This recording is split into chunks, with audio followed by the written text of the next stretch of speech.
So it was all learning on the job. And then, anytime I had to look for a new job, it was like, okay, yes, I've done this. I know what this is.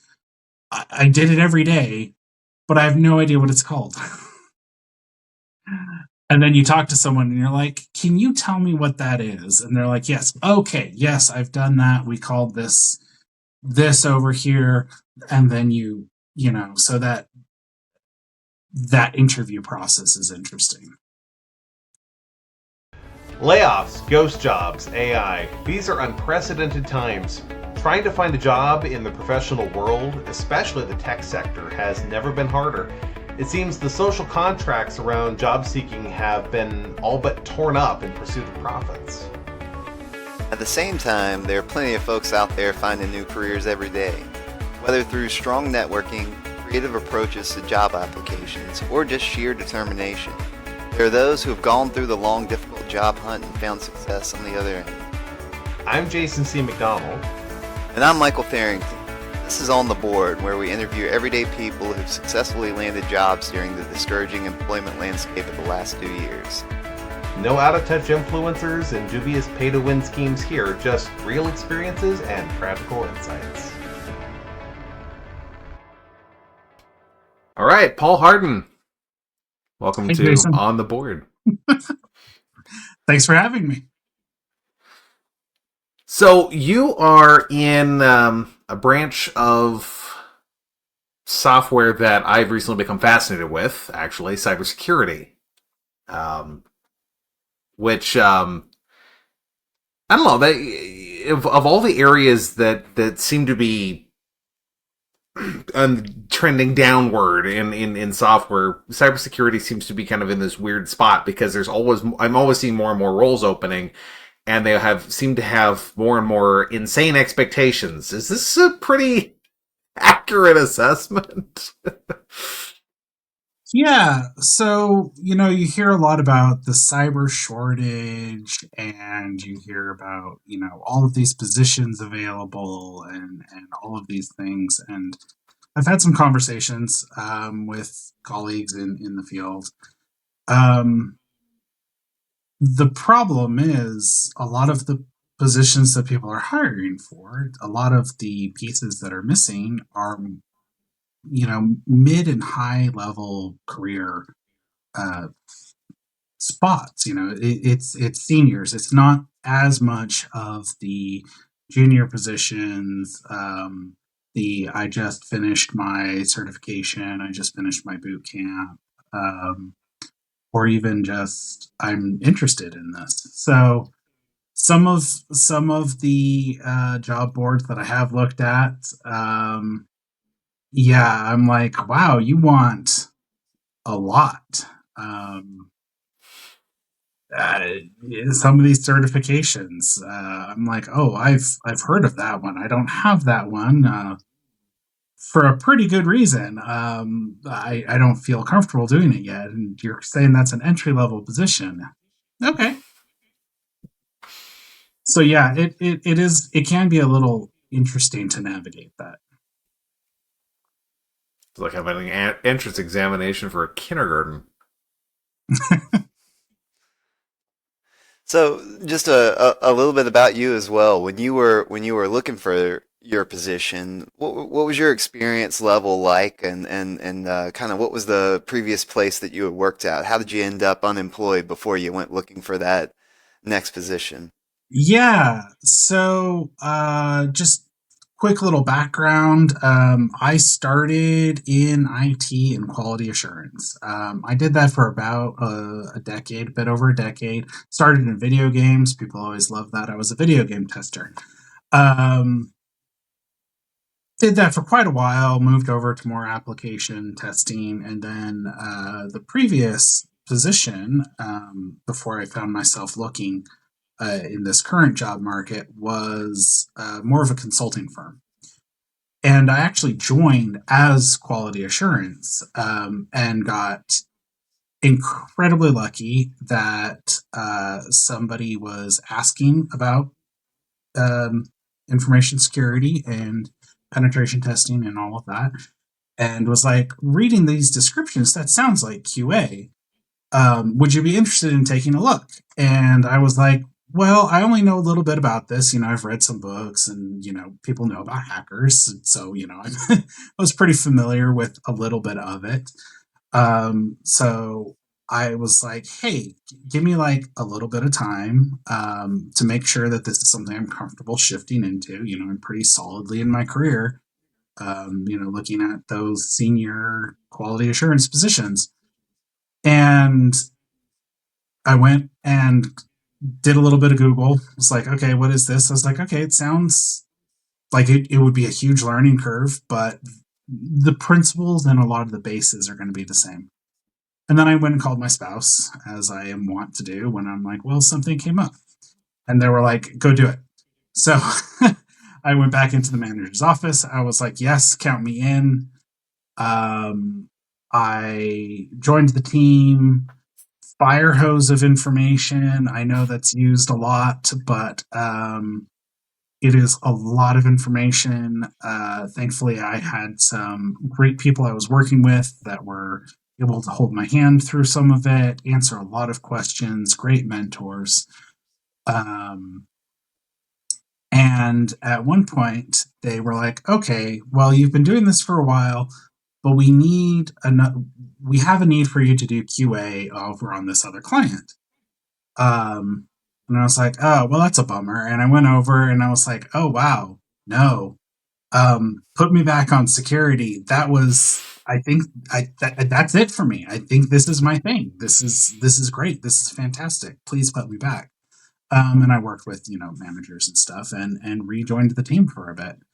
Um, Stayed on the team until, unfortunately, they did shutter the department. I was lucky in the sense that we had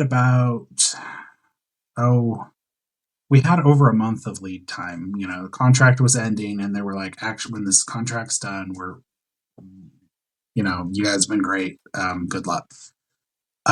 So that was at the end of last year, near the end of last year, and I was on the search for about 6 months before I landed my current job. So it was a bit of a journey. Yeah. So what did that feel like when you emerge from your infosec hidey hole and you look out at this job market? Like what was your reaction to It it all? was uh, it, it was disappointing, honestly, because I think if the situation had been different and they had to shutter the department maybe a year to 6 months earlier, the market was completely different. I could have, done a search for, I was doing, it's web app pen testing, so web application pen testing at the time. Um, there was a huge market. Like, oh, I could have, updated my LinkedIn and gotten 10 recruiters within a week, kind of thing. And stuff was drying up. Um, so one of the things that I found very disconcerting is I was on this one client for most of my career at that point doing security, and so we called things what the client called them, what the previous job called them, and then parsing that to other job listings, and trying to figure out what was I even doing, like what would somebody else call what I was doing. It took a little bit of time, honestly, to kind of narrow some of that down, because it's a very broad field and I was very niched down. So kind of having to expand that search and figure out where I could find something. Yeah, I have to say I think I've spent a majority of my career trying to find the names for the things I was doing all along because I knew the concept, I just Yeah. didn't have the handle for it. Yeah. Yeah. Well, and I found the same when I first started doing QA, it was very, it was video games. And um, when I got hired, it was for a crunch time, and it was like we just need bodies and seats. So it was all learning on the job. And then, anytime I had to look for a new job, it was like, okay, yes, I've done this. I know what this is. I did it every day, but I have no idea what it's called. And then you talk to someone and you're like, can you tell me what that is? And they're like, yes. Okay, yes, I've done that. We called this over here. And then so that interview process is interesting. Yeah.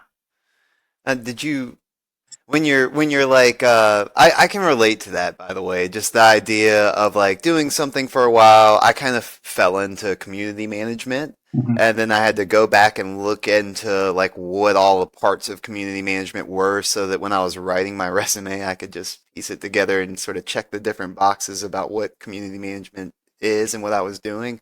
Mhm. But I'm curious, did you have a how did you go about kind of digging into that? Did you like look up, job offers and read through their responsibilities and then reflect on those, or did you kind of go and go back into performance reviews or talk to people that you worked with, or how did you kind of uncover that? This is what I did, this is who I was, this is what I had to offer. Yeah, it was, excuse me, it was a mix of things. I talked to people I had been working with. I wasn't the only one in the department. So, there was kind of a group of us that were kind of looking at pretty much at the same time. And so there was that network. There's people I previously worked with that I was able to talk to, kind of like, okay, what would you call what we were doing?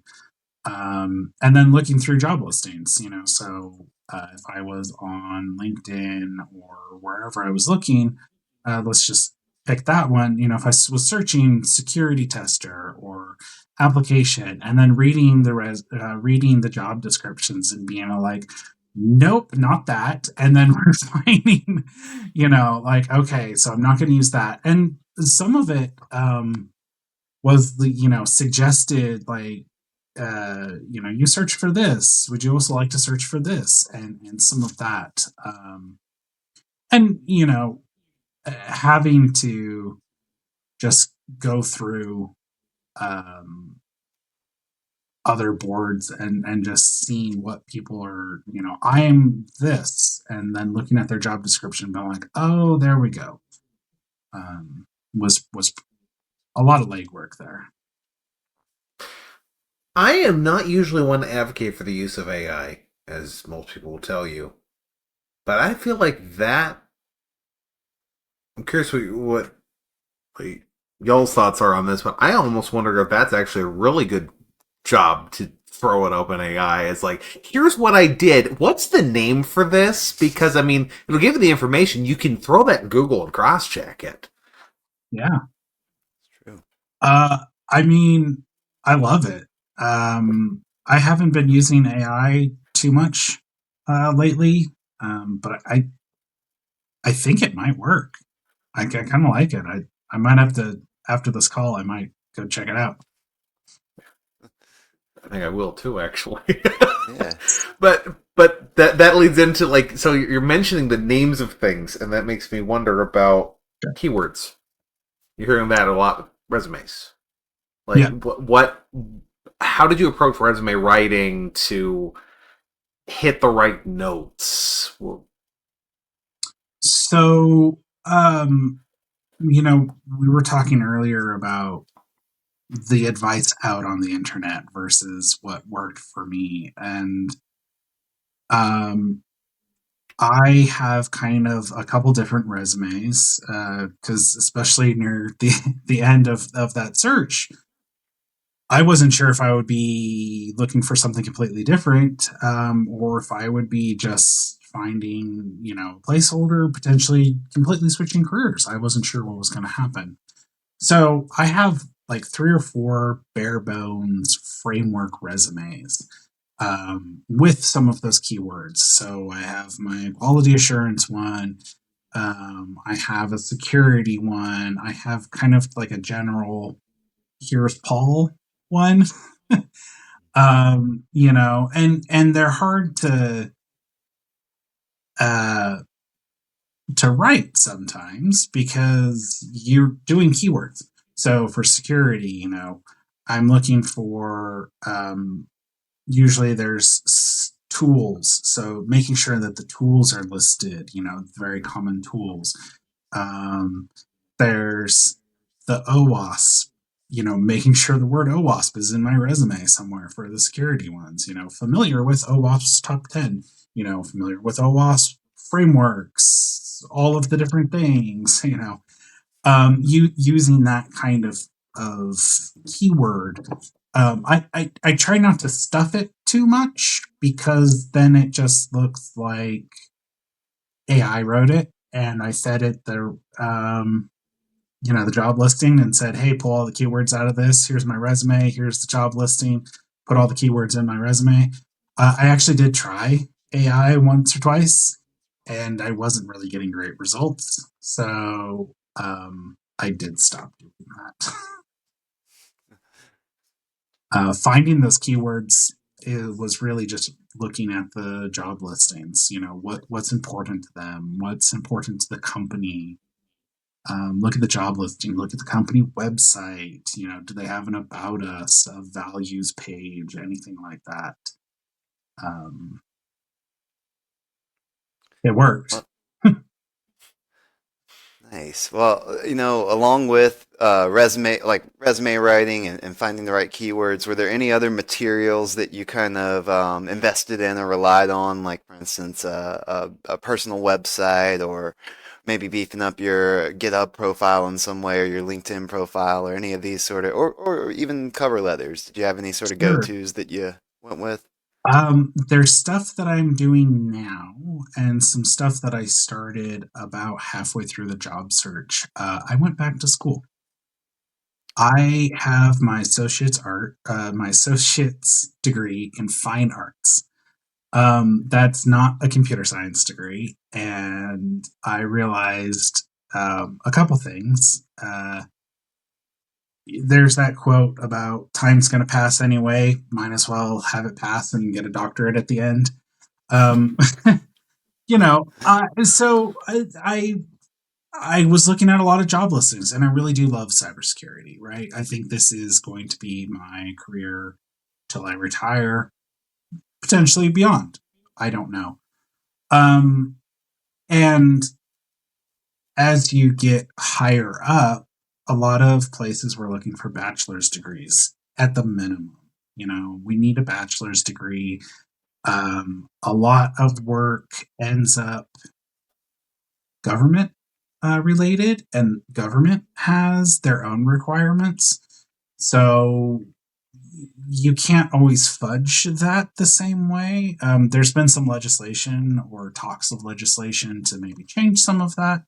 But as of when I was looking, so I went back. And so now my resume lists my college and my cybersecurity degree projected to be finished, whenever. But it's a field that I can check now. That's awesome. It includes some certifications. That's another thing. I came into unemployment very. I had niched down so far. I was overwhelmed. Not a lot of confidence in can I do anything else besides this very explicit thing that I was doing. So I looked for other things. There's a bunch of free, low cost training options. There's so much out there. You know, Looking for a job is a job in itself. I was like, I'll be unemployed. I'll have all this time. It didn't really work out that way. But I still carved time out to do something so that if I did get an interview and they're like, well, what are you up to? I could say I'm working on X, I'm working on Y. I'm working on this skill set. they don't need to know that it's because I'm like, I have no idea how to use a command line. And what is this? I'm used to GUI. I, now I'm fine, but you know, it was interesting for Where they sure. don't know won't hurt them, basically. Yeah, I think I heard a saying once, something to the effect of if you can cover up the gaps in your skills fast enough that your employer doesn't notice, don't mention it. Mm. Yeah, But on the flip, I do think there's something to be said for like showing that you've been continuing your education. Maybe you can be vague about what that exactly was. You know, you don't have to go into the particulars of what you didn't know. But anytime I don't know. I think it probably likely looks good to fill that space with I'm going to go back and I'm going to learn more stuff. At least thinking about like I see in my LinkedIn timeline that new folks that are checking off new certifications, and I always feel like, oh, that's I need to do a little bit more of that too. Just got back from a conference with my wife who was at continued education for veterinarians as well. So it's a thing that we do, and I think security is one of those things that evolves so much too. It seems like a good one for showing that you're continuing to zone in and learn about it. yeah. I mean, Jason, you mentioned AI. That wasn't something you had to worry about, 5 years ago, really. Um, and now I'm having conversations, at work in my peer groups. Well, what do we do with this? How do we secure this? What can we do? Um, Yes. That yeah, involved some so very it's interesting conversations around securing AI. That's a whole thing. it really is. I went. You were asking what did I do in the meantime? How do I kind of upskill? I went to conferences. I ended up. It was pretty close to the end of the employment, but I went to DEF CON, which is one of the big hacker cons, and they had an AI village there. They have separate things called villages with different topics. So this one was AI. And I went and spent some time talking to people, spent some time playing with they had some challenges and some different models there, and trying that, and it was eye opening to see what was out there and what people were doing. Uh, but you got to stay on top of some of this stuff. A lot of this stuff, there's always something new. Well, when you went to that conference, it's just got me thinking about networking and how important during this during the job hunt was networking to you. Was that something that you relied on as well to find positions or to get recommendations or just to get some some encouragement or what was that like for you? Wildly important. I cannot overstate how important it was. This job, I'd been applying for jobs, searching on LinkedIn, searching on job boards. I would get recruiters sent my way from people that were already employed and like, yeah, I'm good, but I know this other guy over here. Why don't you go talk to him? None of those worked out necessarily. I got some interviews out of it. I got some that one of the frequent things is here's a box, go hack the box and write a report and let us know what happened, and that's part of the interview. Did a couple of those, realized I am not very good at those, but learned a whole bunch of things. Like, wow, I've never tried that before, never had to do that before, and the next one was easier. So great experiences there. And the position I actually am in now was a Discord. Some previous people I worked with, both the previous job and some slightly extended network there, and someone was like, "Hey, I talked to these people.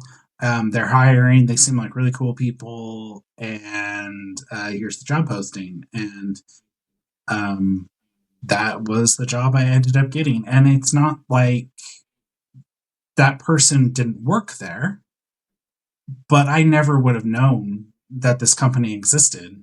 Not that the company existed, but like I didn't know that there was a job opening until somebody said, "Here's a post," and I know they're looking for people. Um, so people want to help, but they can't help if you don't ask them or if they don't know that you need help. So the LinkedIn open to work notification, posting, having people boost your posts. All of that is super important. Is there a local group for you? There's a local security peer group that I participate in. Started building up a network there. Started we where I live had our first B-sides in 2023, and so 2024 I spoke at B-sides. Um, you know, I expanded that network. I talked to people. Um, not everybody is there hiring, but you know, if you were like, "Hey, I'm I'm looking for a job in web application security. Is that something that your company does?" It's like, "Oh yeah, it is," or "No, we do mostly, defensive or any other number of things." Then anytime that somebody said that to me, it's also, but that person over there is doing that. Go talk to them. Um, so networking, it's crazy, and I'm not what I would consider an extroverted person.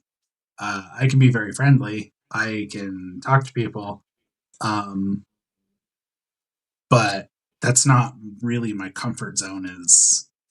Is doing that. So it's definitely a skill. Definitely takes practice. Um, don't be discouraged, but you gotta ask. So you mentioned that you were able to get several interviews through Mhm. networking. Then, when you got into those interviews, were there any red flags you learned to spot? Like where it sounded like a really good opportunity, and you started hearing some of the stuff, and you're going, I think not. I Yes, I've not even necessarily a red flag, but something to look for is when you talk to a recruiter or you talk to HR or whoever that first point of contact is, that it's like, "Oh, you're an actual human being and not, a robot on the internet." Cool. And they're telling you about the position and they're telling you about the company. I had one fairly recently, that I was just talking to them, and the recruiter that sounded great. It was like, "Yeah, this is what we're doing. This is where we're going as a company. This is what we're looking for." And then I talked to the first interview, and he's like, "Yeah, no, we're actually hiring." So here's the thing: if they're hiring for a really specific position, like to backfill a position, security tends to be very either consultant or in-house. So if it's consultant and they're like, "We have a client, really specific client that does cloud, that does API, whatever," um, they're hiring for that explicit position. Even if the company's doing all this other really cool stuff, that's not what they're looking for. And I got off that call and I was like, "Yeah, I think that's not what I heard the first time, and I don't think this is what I'm looking for." So it's a not a red flag, but there can be that mismatch between the people that want to do the hiring and the people that you're going to work with. Or in other words, if I'm following you, just because the recruiter says it is not the final word on the question. Ask it again of the staff member or members that you're interviewing with. Because the recruiter has to sell the company. The staff Yeah. member is not paid by the accolade. Right. Yeah. One of the, if you don't kind of get a sense through the interview, I love asking, can you tell me about your day? What do you do in your kind of day-to-day work? What's going on? Because that'll give you a better feel for what's actually going on, right? Because they can't tell you everything. There's NDAs and everything, but they'll give you that feel. Oh, totally. That makes me think, have there been any good questions that you've kind of held in your mind, aside from that one, that you've used to kind of like probe a company to see if they might be right for you, or just make sure that you're right for the role, or even to kind of like incept them into hiring you in some way, like, hey, you truly want me on your team, like what can I do to help you? Any of those sort of like Jedi mind tricks? Yeah. So there's kind of two parts to that. So the incepting and really getting them. So there's something called OSINT, which is Open Source Intelligence Gathering, and so look up who you're going to be talking to. They usually tell you you're going to be talking to Jason McDonald. Okay, I'm going to go look at his LinkedIn, and I see that he has a dog, and so I might make a comment about dogs at some point during the interview. That making sure that it's not just about the job, it's about that connection helps. You know, as far as asking questions, for me, what was important, there were a couple different things because I was feeling very vulnerable. What's your ramp up time? What's your lead time? What kind of, are you just going to be like, okay, cool, here's a laptop and you have a report due in a week? Because I'm not going to thrive. Like, what are you doing to support your new hires? And then we talked earlier, security is changing all the time. What is your training budget? How do you keep your people up to date? If I start a job and I'm then niched down into one thing again, I'm not learning more things. I need to learn more things. I need to keep up with current attacks, exploits, but also, I'm doing web. I have a plan to learn mobile. Mobile testing is completely different. So, what is your training? Is it shadowing? Do you have an actual budget? How does that work? And so these were questions that I would ask and would get mixed answers. At least in cybersecurity, it seemed to be a common question. Nobody was like, "Oh my God, you're just asking about money." It was like, "Yeah, obviously, training's important." And training time too. Yes. It's like they're gonna have the budget, but they're like, well, you have to.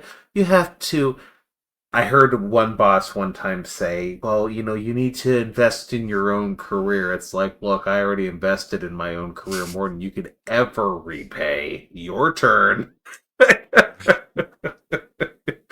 Yeah, I mean, I said I'm going back to school. I'm getting my bachelor's degree. I am partnered. I have a dog. I have a 40-hour work week, 40-ish hours. Um, it's a lot, and if they were like, okay, cool, and also we want you to do this training, where do you want me to fit that in? I do still need to eat and shower and take care of my physical health, maybe go to the gym once or twice. I might even want to see a friend, potentially. Yeah, that's where you skip sleep, I think. That's just, sleep's the first thing You're to asking go. for way too much, Paul. Back off.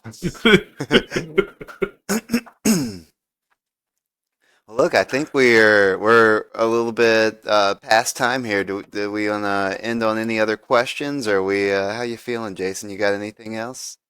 I don't. You got any closing remarks of advice, Paul, for anyone who's finding themselves still looking? Yeah, if you're in cybersecurity, at least, unfortunately, that's going to be kind of what most of my answers are. There's a lot of resources out there. Go use your resources. Discord. There is a gentleman on the Black Hills Information Sec Discord. Black Hills is a very well respected company that does like a free job search, like training thing, where and he'll talk to you. Like you can say, "Hey, would you mind looking at my resume? Would you mind looking at my LinkedIn summary page? Please." Take advantage of the resources around you. The networking is important. It's probably how I've gotten every single one of my jobs if I really drill down on it. And the industry's small, so make sure don't burn bridges. Like there's no need for that, and your reputation will precede you. So just try to do your best. Good luck. It is tough, but there's so many jobs out there. I feel you just have to find them and make sure that they find you too. Paul, thank you so much. It's been a pleasure having you on. Yeah, thank you for having me.